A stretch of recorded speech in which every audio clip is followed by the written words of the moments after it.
प्रिय पवित्र आत्मा बंधुगण, पुरुष नारी को सम्मानित सहित कहती, हे नारी तुम्हें विद्या अलंकृत उत्तम शिक्षिता अट। बालक जेते बेले तुम गर्भरे रहे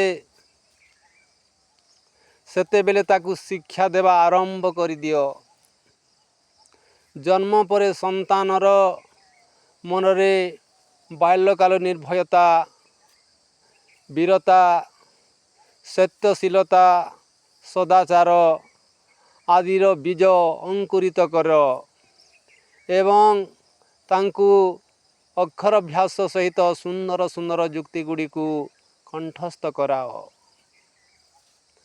कन्या गुरुकुल आध्यात्मिका एवं आचार्य होई ब्रह्मचारिणी मानू शास्त्र चरित्र बता शिक्षा दियंती।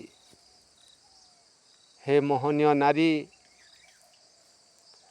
वेद तुमको सरस्वती नाम शरण करे।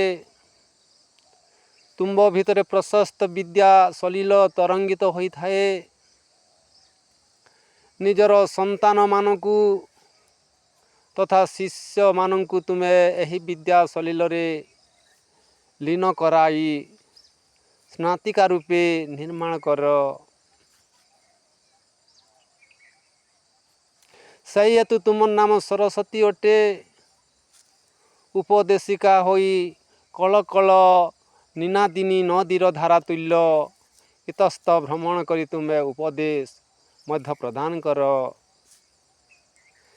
हे विदुषी, आज वेदर शब्द रे आमे तुमको निर्ममते ग्रहण करू। यजुर्वेद मंत्र कहा जाइछि, ओम पावकान सरस्वती बाज भीर्वजिनीवती यज्ञ विष्णु ध्यावसु। विदुषी नारी निजर विद्या रूपक जल द्वारा आमर जीवन को पवित्र करती। से कर्मनिष्ठ होई निजर कर्म द्वारा आमर व्यवहार को पवित्र कराती। निजर श्रेष्ठ ज्ञान और श्रेष्ठ कर्म द्वारा संतान शिष्य मानू सद्गुण सत्कर्मर प्रेरणा जोगाई दियंती।